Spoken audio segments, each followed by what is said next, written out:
Theory के क्या अनुप्रयोग हैं, क्रिस्टल के बारे में क्या-क्या जानकारियाँ हम ले सकते हैं, साथ में हम वैलेंस बॉन्ड थ्योरी की लिमिटेशंस को कवर अप कर पा रहे हैं कि नहीं कर पा रहे हैं। साथ में ये भी देखेंगे कि क्रिस्टल फील्ड थ्योरी की अपनी भी कुछ लिमिटेशंस है, उसके बारे में हम चर्चा करने वाले हैं आज की क्लास में।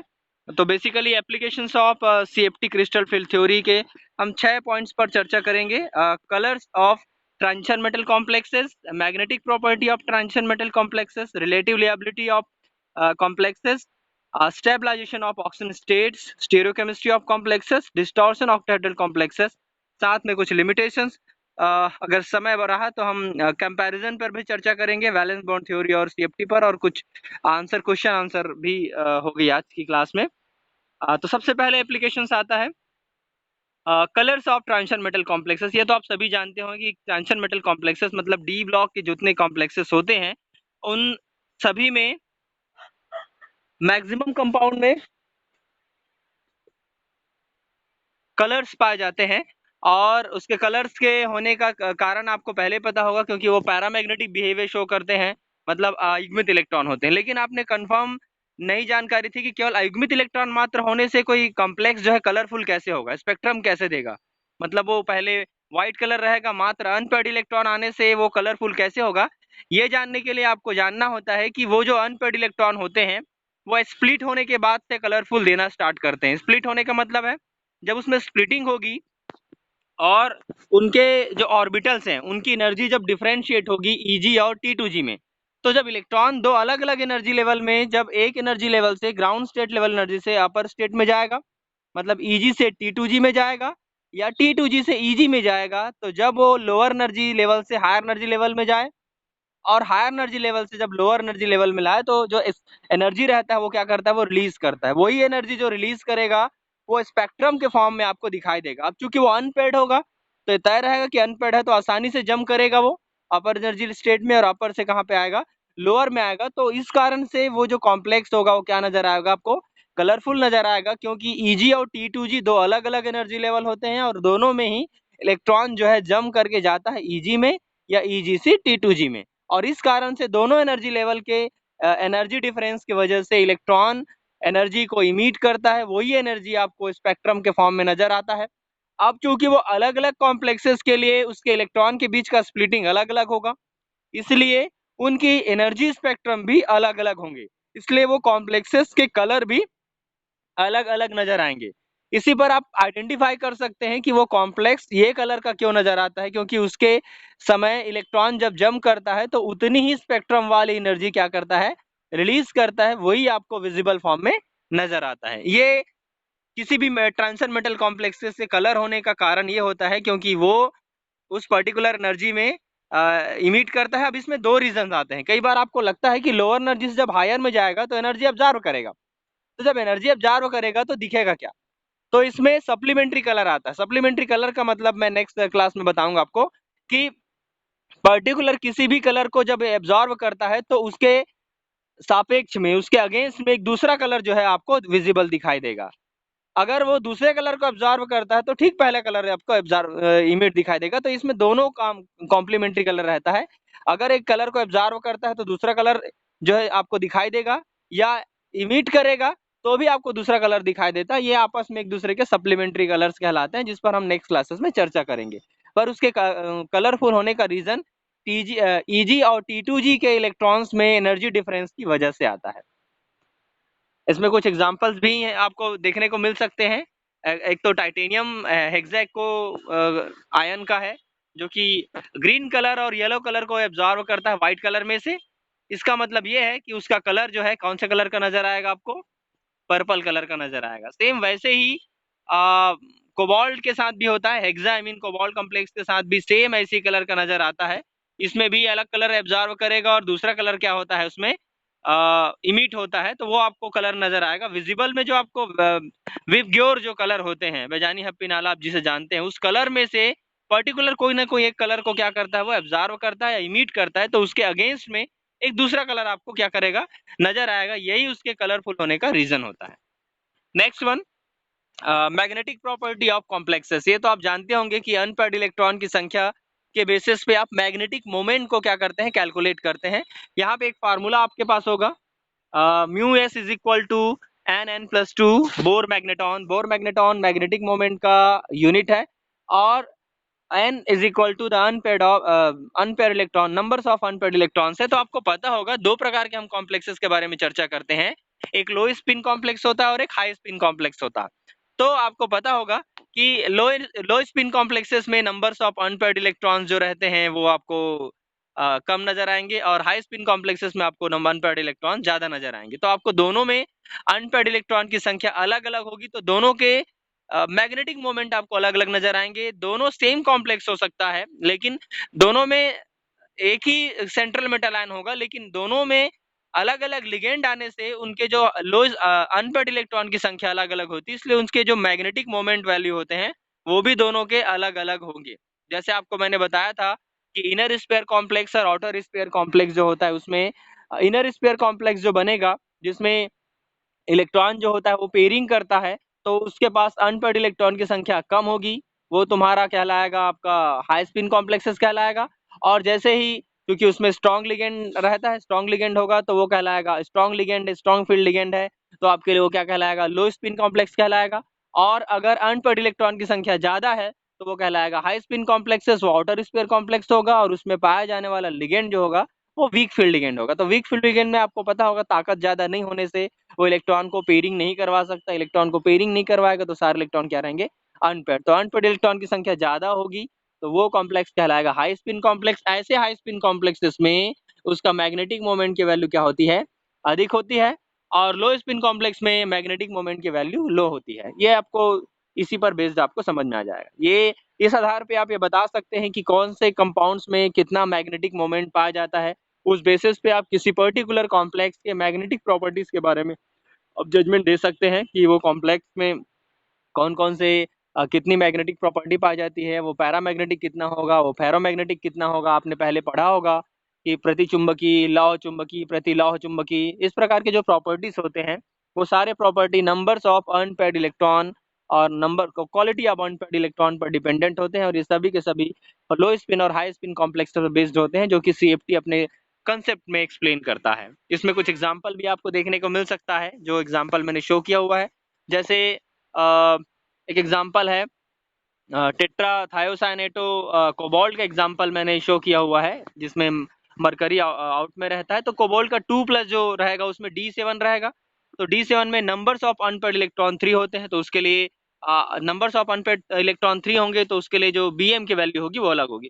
अच्छा, इसमें एक दो चीजें और तो आपको समझ में आ जाता है कि अगर इसके पास number of unpaired electron n equal to 1 आने से इसकी वैल्यू कितनी हो जाती है, 1 1 + 2। इसका मतलब अंदर द रूट कितना आएगा, 3 आएगा, ये याद रखना। तो n इक्वल टू 1 होगा तो अंदर द रूट 3 की वैल्यू होती है 1.11717, लो अप्रोक्सीमेट इतना आएगा, ठीक है, 1.7117 आएगा √3 की वैल्यू, ठीक है। और n इक्वल टू 2 होगा तो n इक्वल टू 2 होने पर वैल्यू कितना आएगा, कोई बता सकता है क्या, n इक्वल टू 2 करेंगे तो म्यू एस की वैल्यू कितनी आएगी। हेलो, सुनाई दे रहा है, हेलो। फॉर्मूले में n इक्वल टू अगर कितना आएगा 2.83, इसका मतलब अंदर में वैल्यू कितनी आएगी 8, अंदर में वैल्यू कितनी आएगी 8 आएगा ना। तो 8 की वैल्यू जो रहेगा वो 9 के ठीक वर्गमूल के कम आएगा। 9 का जो स्क्वायर रूट वैल्यू कितना होता है 3 होता है, तो उससे अप्रोक्सीमेट थोड़ा कम आएगा। नंबर ऑफ अनपेयर्ड इलेक्ट्रॉन 3 हो जाएगा, कितना आएगा n इक्वल टू 3 होने पर कितना आएगा, ना ना ना 3 से ज्यादा आएगा, हाँ 3.87 आएगा। और अनपेयर्ड इलेक्ट्रॉन की संख्या नहीं, मेरे ख्याल से ज्यादा आएगा। कैसे ज्यादा आएगा, 3 और 3+2 कितना अंदर वैल्यू, अंडर द रूट 15 आएगा, आएगा ना, 5 3 15, हाँ कितना आएगा इसकी वैल्यू, कितना आएगा 3.87 आएगा क्या, लगभग 3.87 आएगा ना, अप्रोक्सीमेट लगभग 3.87। कैलकुलेटिंग वैल्यू 3.87 आएगा, और एब्जॉर्प्शन जो एग्जैक्ट वैल्यू आता है वो अप्रोक्सीमेट बेस्ड पर, डेटा बेस पर 4.5 आएगा, लगभग थोड़ा सा ज्यादा आएगा। और वैसे ही n इक्वल टू 1 के लिए जो मैंने आपको बताया था 1.7 कुछ आता है, और प्रैक्टिकल वैल्यू अप्रोक्सीमेट 2.2 के आसपास आता है। थोड़ा वेरिएट करता है क्योंकि हम जो निकाल रहे हैं वो फॉर्मूला बेस्ड होता है, और ये वैल्यू जो निकाला जाता है वो मैकेनिकल बेस्ड रहता है, मतलब इंस्ट्रूमेंट के थ्रू निकाला जाता है, तो इसमें थोड़ा सा वेरिएशन आपको देखने को मिल सकता है। तो इस बेसिस पे आप लो स्पिन कॉम्प्लेक्स और हाई स्पिन कॉम्प्लेक्सेस के बारे में बता सकते हैं। हाई स्पिन कॉम्प्लेक्स के लिए मैग्नेटिक मोमेंट ज्यादा आएगा, लो स्पिन कॉम्प्लेक्स के लिए मैग्नेटिक मोमेंट कम आएगा। नेक्स्ट आता है रिलेटिव लिएबिलिटीज ऑफ कॉम्प्लेक्सेस। इसमें हम ये देखते हैं कि ज्यादातर जो कॉम्प्लेक्सेस होते हैं, खास तौर से स्क्वायर प्लैनेट कॉम्प्लेक्स, में इस बाद में और डिटेल चर्चा करूंगा, तो ये कॉम्प्लेक्सेस क्या करते हैं, एक जो न्यूक्लियोफाइल रहता है, जैसे इलेक्ट्रोफाइल और न्यूक्लियोफाइल के बारे में एक जजमेंट और बता देता हूं आपको मैं, कि जो कॉम्प्लेक्स होता है उसमें आपने सुना होगा पहले के कंसेप्ट में, मतलब वैलेंस बॉन्ड थ्योरी के कंसेप्ट में आपने ये सुना होगा कि लोन पे इलेक्ट्रॉन को एक्सेप्ट करने वाला या लेने वाला लुईस एसिड होता है, सॉरी लुईस बेस होता है, लुईस एसिड होता है। जो डोनर होता है वो लुईस बेस होता है और एक्सेप्टर लुईस एसिड होता है। इसका मतलब ये होगा कि उनमें से आप ये मान के चले जिसके पास number of unpaid electron electron जिसके पास ज्यादा होगा वो लुईस बेस की तरह बिहेव करेगा। लुईस बेस की तरह बिहेव करेगा मतलब उसके पास नंबर ऑफ इलेक्ट्रॉन ज्यादा है, तो वो एक प्रकार का न्यूक्लियोफाइल की तरह बिहेव करेगा। और सेंट्रल मेटल आयन जो कॉम्प्लेक्स है वो किसकी तरह बिहेव करेगा, इलेक्ट्रोफाइल की तरह। अब इसे हम कॉम्प्लेक्स के बेसिस पे हैं, मतलब according to CFT theory. CFT theory में ये कहा गया था कि लिगेंड जो रहेगा वो नेगेटिव चार्ज की तरह बिहेव करेगा, मतलब न्यूक्लियोफाइल की तरह बिहेव करेगा। और दूसरा जो पॉजिटिव चार्ज की तरह बिहेव करेगा, मतलब वो क्या होगा, इलेक्ट्रोफाइल होता है। इसमें एक कॉम्प्लेक्स है, इसमें आगे और एक्सप्लेन करूंगा, इनर्ट कॉम्प्लेक्स और वाइल्ड कॉम्प्लेक्स। इसे अच्छा सुन लीजिए, आगे कॉम्प्लेक्स क्वेश्चन में आएगा। इनर्ट कॉम्प्लेक्स ऐसे कॉम्प्लेक्सेस होते हैं जिस कॉम्प्लेक्सेस के लिगेंड को दूसरे लिगेंड के थ्रू रिप्लेस नहीं किया जा सकता। क्या बोला मैंने, समझ में आपको? ऐसा कॉम्प्लेक्स जिसमें उसके लिगेंड को किसी दूसरे लिगेंड के थ्रू रिप्लेस नहीं किया जा सकता, वो क्या कहलाएगा आपका, इनर्ट कॉम्प्लेक्स कहलाएगा। और ऐसे कॉम्प्लेक्सेस जिसके लिगेंड को स्टैंडर्ड कंडीशन में, स्टैंडर्ड कंडीशन मतलब स्टैंडर्ड टेम्परेचर 25 डिग्री सेल्सियस और मोर कंसंट्रेशन पर यदि किसी कॉम्प्लेक्स के लिगेंड को दूसरे लिगेंड के थ्रू रिप्लेस किया जा सके in the with in 1 minute, 1 minute के अंदर में, तो वो कहलाता है आपका लेबाइल कॉम्प्लेक्स। तो आपको ये देखने को मिलेगा लेबाइल कॉम्प्लेक्स में एक जो न्यूक्लियोफाइल है वो दूसरे न्यूक्लियोफाइल को क्या कर रहा है, रिप्लेस कर रहा है, क्योंकि लिगेंड एक न्यूक्लियोफाइल है तो दूसरे न्यूक्लियोफाइल को क्या करेगा, रिप्लेस करेगा। ऐसे सिचुएशन में उस रिएक्शन के मैकेनिज्म को SN1 और SN2 मैकेनिज्म कहा जाता है। SN1 तब जब पार्टिसिपेट करने वाला यूनिमोलिकुलर होगा, एक ही मॉलिक्यूल होगा, और अगर पार्टिसिपेट करने वाला बाइमोलिकुलर होगा तो SN2 कहलाएगा। तो इसके बारे में हम आगे नेक्स्ट क्लासेस में और चर्चा करेंगे। ये याद रखिएगा कि मैं स्क्वायर प्लैनेट कॉम्प्लेक्स या इस कॉम्प्लेक्सेस में सब्स्टिट्यूशन रिएक्शन की बात कर रहा था, न्यूक्लियोफिलिक सब्स्टिट्यूशन रिएक्शन की, जो हम आगे क्लास में इस पर चर्चा करेंगे, इसे याद दिलाइएगा। नेक्स्ट आता है स्टेबलाइजेशन ऑफ ऑक्सीजन स्टेट। ये तो आपको पता होगा कि जितने भी प्रकार के क्रिस्टल फील्ड थ्योरी कॉम्प्लेक्सेस थे, कॉम्प्लेक्स थे, उन सभी में पर्टिकुलर हर प्रकार के जो सेंट्रल मेटल आयन होता है उनका एक डेफिनेट क्या होता है, ऑक्सीजन स्टेट होता है। तो आपको ये बताना होता है कि वो कौन से ज्यादा ऑक्सीजन स्टेट में ज्यादा स्टेबल होगा। जैसे मैंने एक एग्जांपल लिया हुआ है, कोबाल्ट का 2+ एक ऑक्सीजन स्टेट लिया हुआ है जिसमें वो D7 इलेक्ट्रॉनिक कॉन्फ़िगरेशन पे है, और एक एग्जांपल लिया है मैंने कोबाल्ट का 3+ कॉम्प्लेक्स जिसमें D6 है। हमें ये कंपैरिजन करना होता है कि दोनों कॉम्प्लेक्स में कोबाल्ट 2+ ज्यादा स्टेबल होगा, कोबाल्ट 3+ ज्यादा स्टेबल होगा। इसके लिए हमने दो लिगेंड लिया, एक वीक फील्ड लिगेंड लिया और एक स्ट्रेंथ फील्ड लिगेंड लिया। दोनों फील्ड में हमने क्या किया, उसका CFAC वैल्यू को कैलकुलेट किया, तो हमने पाया कि वीक फील्ड लिगेंड में 2+ पर इसकी वैल्यू क्या आती है 7, और 3 पर की वैल्यू आती है 4। इसका मतलब कोबाल्ट 2 प्लस के लिए इसका वैल्यू क्या आ रहा है और कोबाल्ट 3 प्लस के लिए इसका वैल्यू क्या आ रहा है, लो आ रहा है। लेकिन हमने जब स्ट्रॉन्ग फील्ड लिगेंड के साथ देखा तो कोबाल्ट 2 प्लस की वैल्यू कितना आता है, 18 आता है, और कोबाल्ट 3 प्लस की वैल्यू कितना आता है, 24 आता है। इस बेसिस पे हम ये बताते हैं कि कौन सा कॉम्प्लेक्स जो है वो ज़्यादा स्टेबल होगा। कॉपर मतलब दोनों अलग अलग कंडीशंस में, मतलब 2 प्लस के वीक फील्ड लिगेंड के साथ उसकी स्टेबिलिटी अलग होगी और स्ट्रॉन्ग फील्ड लिगेंड के साथ उसकी स्टेबिलिटी होगी। इसका मतलब ये कि हम पर्टिकुलर किसी भी सेंट्रल मेटल आयन का कॉम्प्लेक्स में उसकी दो अलग अलग ऑक्सीजन स्टेट पे उसकी स्टेबिलिटी का कंपैरिजन कर सकते हैं कि दोनों ऑक्सीजन स्टेट में कौन सा ऑक्सीजन स्टेट पर वो कॉम्प्लेक्स ज़्यादा स्टेबल होगा। ये तो आपको पता होगा कि जिस कॉम्प्लेक्स के लिए CFS वैल्यू ज़्यादा है वो कॉम्प्लेक्स उतना ही ज़्यादा स्टेबल होगा। इसका मतलब with the weak field ligand cases में कोबाल्ट 2 प्लस ज़्यादा स्टेबल माना जाएगा, स्ट्रॉन्ग फील्ड लिगेंड के केसेस में कोबाल्ट 3 प्लस ज़्यादा स्टेबल कॉम्प्लेक्स माना जाता है। इसी बेसिस पे आप और अदर कॉम्प्लेक्सेस के पर्टिकुलर ऑक्सीजन स्टेट पर आप डेफिनेशन दिखा सकते हैं, बता सकते हैं कि कौन सा ज़्यादा स्टेबल ऑक्सीजन स्टेट शो करने वाला है। मैंने कोबाल्ट का एग्जांपल लिया, आप दूसरे और एग्जांपल लेकर बता सकते हैं कि उनके वैल्यू में CFSE वैल्यू जो मैंने इससे पहले आपको बताया था 10 DQ पर बेस्ड होता है, अपर पर और लोअर पर प्लस और माइनस वैल्यू आते हैं, उसके बेसिस पे आप उसका CFSE वैल्यू कैलकुलेट कर सकते हैं। अगला आता है स्टीरियोकेमिस्ट्री। स्टीरियोकेमिस्ट्री स्ट्रक्चर बेस्ड है। मान के चलिए कि हमारे पास 3 प्रकार के कॉम्प्लेक्सेस बनाने के चांसेस बनते हैं।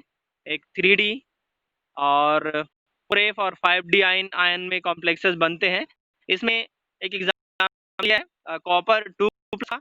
कॉपर 2 प्लस जो है टेट्राहेड्रल और ऑक्टाहेड्रल दोनों प्रकार के कॉम्प्लेक्सेस बनाते हैं और कई बार वो स्क्वायर प्लेनर कॉम्प्लेक्स भी बनाता है। तो अगर आप कैलकुलेट करके देखते हैं कि कॉपर 2 प्लस आयन जो होता है वो स्क्वायर प्लेनर कॉम्प्लेक्स फॉर्म ज़्यादा करता है कंपैरिजन ऑक्टाहेड्रल के तुलना में।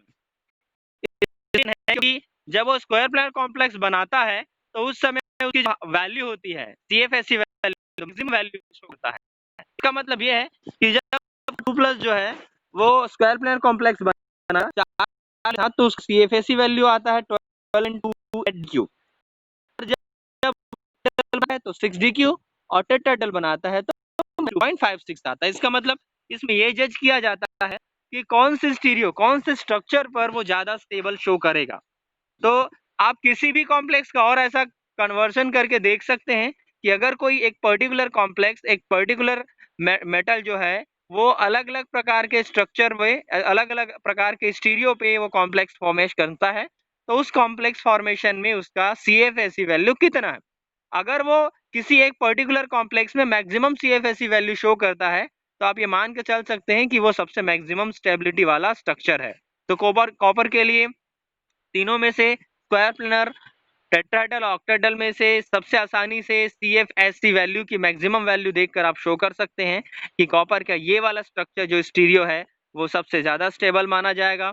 उसी प्रकार ये माना जाता है कि जितने भी प्रकार के 4F 5D मेटल्स आयंस होते हैं उसके कंपेयर में 3D आयन जो है वो बहुत आसानी से CFSE वैल्यू की मैक्सिमम वैल्यू शो करते हैं स्क्वायर प्लेनर कॉम्प्लेक्स में। तो आसानी से 3D जो मेटल होंगे वो maximum time square planar complex बनाते हैं। बाकी 4F और 5D आपको मेटल जो मिलेंगे वो ज़्यादा आसानी से CFSE वैल्यू के वैल्यू शो नहीं करेंगे। उसकी वो क्वांटिटी जो होती है वो अमाउंट एनर्जी की वो कम होती है। नेक्स्ट वन, अगला आता है डिस्टॉर्टेड ऑक्टाहेड्रल कॉम्प्लेक्सेस। ये आपको पता होगा कि सामान्यतः जितने भी प्रकार के जो ऑक्टाहेड्रल कॉम्प्लेक्सेस होते हैं वो 4 प्लेन में होते हैं, एक ऊपर एक नीचे होता है। डिस्टॉर्टेड का मतलब आपको समझ में आना चाहिए कि सेंट्रल मेटल आयन और लिगेंड के बीच का डिस्टेंस, अच्छा ध्यान सुनिएगा, किसी कॉम्प्लेक्स में सेंट्रल मेटल आयन और उसके सभी लिगेंड के साथ डिस्टेंस अगर इक्वल है तो शेप रेगुलर रहेगा। शेप रेगुलर रहने का मतलब ये नहीं है कि ऑक्टाहेड्रल ही रहेगा या टेट्राहेड्रल रहेगा। शेप रेगुलर रहने का मतलब ये है कि उसकी ज्योमेट्री में सारे जगह बॉन्ड एंगल इक्वल होंगे। जैसे आप ऑक्टाहेड्रल का केस आप मान के चलिए, आप मान लो मैं कॉम्प्लेक्स का स्ट्रक्चर बनाता हूँ, मान लो ये कोई ऑक्टाहेड्रल कॉम्प्लेक्स है ये, तो 4 प्लेन में है, एक ऊपर है और एक नीचे है। तो आपको पता होगा 4 प्लेन में होगा और एक ऊपर और एक नीचे होगा, तो बॉन्ड एंगल जो कॉम्प्लेक्स अगर इक्वल नहीं हुआ, अगर बॉन्ड लेंथ इक्वल नहीं हुआ, इसका मतलब ये है कि वो ऑक्टाहेड्रल तो होगा, लेकिन उसे ऑक्टाहेड्रल ना कह के क्या कहा जाता है, डिस्टॉर्टेड कहा जाता है। इस थ्योरम को एक्सप्लेन जिसने किया था उसे जॉन टेलर थ्योरम कहा जाता है, और इस इफेक्ट को कहा जाता है जॉन टेलर इफेक्ट। ऐसा इसलिए होता है अगर आपने डिफरेंट लिगेंड का यूज किया है। डिफरेंट लिगेंड का मतलब ये है कि सेंट्रल मेटल के साथ सपोज मान लीजिए कि यहाँ पर आने वाले सभी लिगेंड जो है वो एक जैसे हैं, ए टाइप है, लेकिन ऊपर और नीचे आने वाले लिगेंड बी टाइप है। अब दोनों में से हो सकता है ए या बी में से कोई एक लिगेंड जो है वो स्ट्रॉन्ग फील्ड है, दूसरा वीक फील्ड है। तो ये तय है कि स्ट्रॉन्ग फील्ड और वीक फील्ड के मिक्स होने से सेंट्रल मेटल के साथ उसकी बॉन्ड लेंथ इक्वल नहीं रहेगी। जब बॉन्ड लेंथ इक्वल नहीं रहती है तो उस शेप को रेगुलर शेप ना कह के उसे डिस्टॉर्टेड ऑक्टाहेड्रल कॉम्प्लेक्स भी कहा जाता है। ये भी इसी पर बेस्ड है। सीएफटी ने इसे भी समझाया था कि कब कौन कौन के केसेस में आपको डिस्टॉर्टेड ऑक्टाहेड्रल केसेस मिलेंगे, जो मैंने आपको अभी एग्जांपल में बताया कि दोनों अगर एक दूसरे से ज़्यादा दूरी पर नहीं है तो एक दूसरे को रिपल्स भी कर सकते हैं और आपस में अट्रैक्ट भी कर सकते हैं। ऐसे केसेस में सेंट्रल मेटल के साथ लिगेंड की जो बॉन्ड लेंथ होगी वो इक्वल न रह के अलग अलग होती है, और इस वजह से वो रेगुलर शेप शो नहीं करता, उसका शेप वेरी करता है। ये जो एग्जाम्पल है वो भी सीएफटी समझाता है। तो ये 6 पॉइंट जो हमने समझा आज, ये सभी के सभी क्रिस्टल फील्ड थ्योरी पर बेस्ड है, और इसमें से ज्यादातर कॉम्प्लेक्सेस के लिमिटेशंस में आते हैं। आपको याद होगा वैलेंस बॉन्ड थ्योरी का लिमिटेशंस क्या था कि ऑक्टाहेड्रल और टेट्राहेड्रल में आपस में स्टेबिलिटी को शो नहीं करता है, जो मैंने अभी आपको बताया शो करता है। साथ में मैग्नेटिक प्रॉपर्टी को बहुत अच्छे से डील करता है, साथ में ये डिस्टॉर्टेड टाइप के एग्जाम्पल को भी बहुत अच्छे से डील करता है।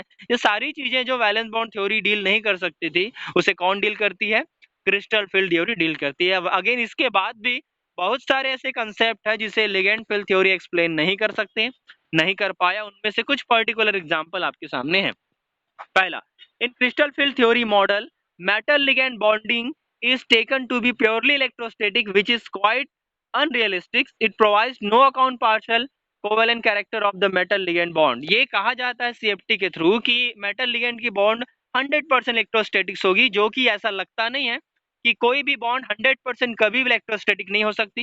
ये तो तय है कि बिना इलेक्ट्रॉन के कंट्रीब्यूशंस के दोनों के बीच आपस में कोई समझौते या बॉन्डिंग ना हो, ऐसा हो नहीं सकता। इसका मतलब उसमें थोड़ा बहुत कोवेलेंट कैरेक्टर रहना चाहिए, जो इसका बड़ा फेल्योर नजर आता है कि 100% इलेक्ट्रोस्टैटिक हो नहीं सकता, कुछ परसेंटेज उसमें कोवेलेंट कैरेक्टर होगा।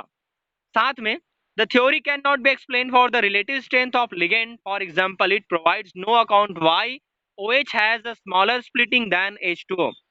हमने इसमें जो आप स्पेक्ट्रोकेमिकल सीरीज पढ़ा होगा उसमें आपने देखा होगा कि H2O को ज्यादा स्ट्रॉन्ग लिगेंड माना जाता है, किसकी तुलना में, OH की तुलना में, जबकि दोनों के पास एक ही प्रकार के अकाउंट्स होते हैं। इसका मतलब दोनों में एक ही प्रकार का नंबर ऑफ अनपेयर्ड इलेक्ट्रॉन होते हैं और H2O से ही OH निकला है। तो ये कैसे पॉसिबल माना जा सकता है कि H2O से निकलने वाला OH कमजोर होगा और H2O का स्ट्रॉन्ग फील्ड जो है वो स्ट्रॉन्ग होगा और OH की फील्ड जो है कमजोर होगी? ये भी वो क्रिस्टल फील्ड थ्योरी एक्सप्लेन नहीं करता। CFT consider only the metal ion d orbital without giving any consideration to other metal orbital such as s, p, x, p, y, p, p, z. ये लिगेंड के जो पाई orbitals हैं इसके बारे में कोई कंसिडरेशन एक्सप्लेन नहीं करता कि डी ऑर्बिटलों में डी ऑर्बिटल का एस और पी के साथ कोई पाई बॉन्डिंग होगी, ऐसी कोई जानकारी नहीं देखती। जबकि आपको पता होगा कि मेटल और लिगेंड के बीच में पाई बॉन्डिंग पाया जाता है, और उस पाई बॉन्डिंग के बारे में क्रिस्टल फील्ड थ्योरी कोई एक्सप्लेनेशन नहीं देता। ठीक है, ये सभी किसके अंतर्गत आते हैं, लिमिटेशंस के अंतर्गत आते हैं। एक दो लिमिटेशंस और है, ये आप देख सकते हैं। कंपैरिजन हम अदर क्लासेस में देखेंगे और कंपैरिजन ऑलमोस्ट आपका कंप्लीट भी है, क्योंकि हमने जो जो कंसेप्ट आपको पढ़े वो पहले वीबीटी में पढ़ा था, सीएफटी में पढ़ा था। कुछ स्ट्रक्चर के बारे में बहुत अच्छी जानकारियां देता है वैलेंस बॉन्ड थ्योरी, तो क्रिस्टल फील्ड थ्योरी स्टेबिलिटी के बारे में बहुत अच्छी जानकारियां देता है। ये दोनों के आपस के सामान्य कंपैरिजन है। आज की क्लास एप्लीकेशंस और लिमिटेशंस पर थी। अगर आपका कोई सवाल हो तो आप अपने आप को अनम्यूट कर सकते हैं और पूछ सकते हैं, फिर ये चैप्टर कंप्लीट हो जाएगा। प्लीज। हाँ,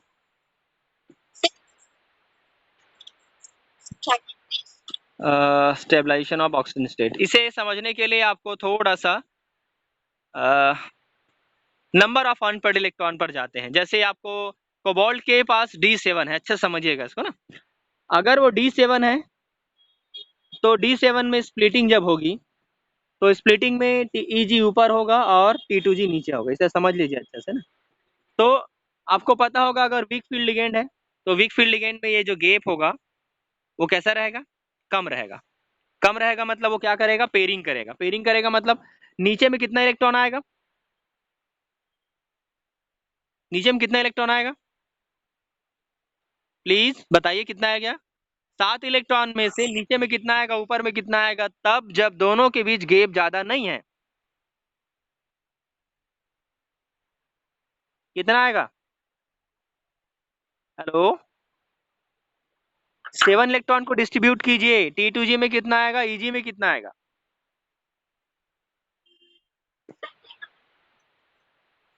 नहीं, अभी कितना आएगा D7 वाले कंडीशन में, जब वो वीक फील्ड लिगेंड है उसके साथ, तो नीचे में कितना आएगा।